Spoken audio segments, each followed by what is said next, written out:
Something I get asked all the time about presenting is, what about PowerPoint? How do we do PowerPoint well? How do we avoid death by PowerPoint? Sound familiar? I think everyone's fear when a projector or a screen gets put on is, oh, is this PowerPoint going to slowly kill me?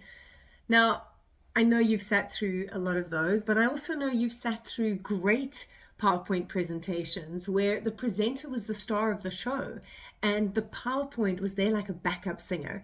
And that for me is what great PowerPoint is. It's the backup singer.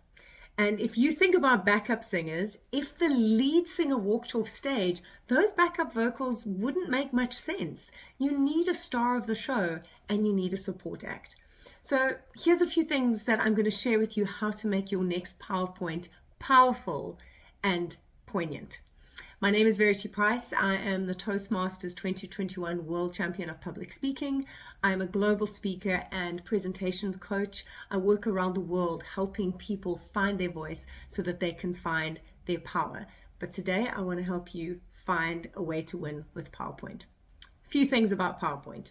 As I said, you are the star of the show, not the PowerPoint.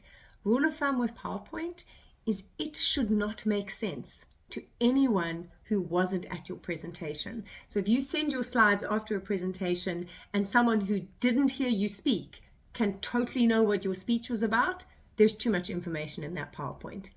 They should be holding slides, potentially one strong visual image, maybe with an interesting number on it or a heading that you spoke around.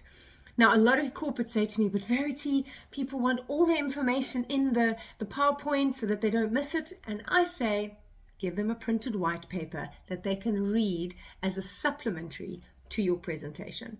But your PowerPoint should not be your presentation. Okay, so that's the first one. It should not make sense to people who weren't in the room. Second thing, font size. If you're wanting to avoid death by PowerPoint, the quickest place to start is font size. Minimum font size for a PowerPoint presentation should be 32. 32, that is big, people. So if you're now trying to squish everything in at a size 12 font, of course people are going to have a near-death experience. All right, so 32 is your minimum font size, and keep it simple. Headlines, if you're needing to put a bit of information on that slide, reveal it as you speak. Don't have all the bullet points come up at once, because what happens? Your audience reads ahead. They're not listening to you anymore. You are no longer the star of the show. So have your bullet points reveal as you speak about them. That means you are owning the narrative and people don't have the choice to skip ahead of you. Okay, so those are the things that make a big difference.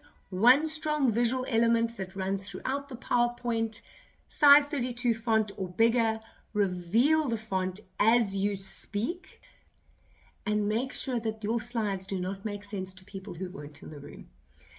Very small shifts that you can start making with your PowerPoint. Always run it past someone else, get their take, get their insight to make sure you're hitting all the points. And if you do that, I promise you your next PowerPoint presentation will be a life-altering experience.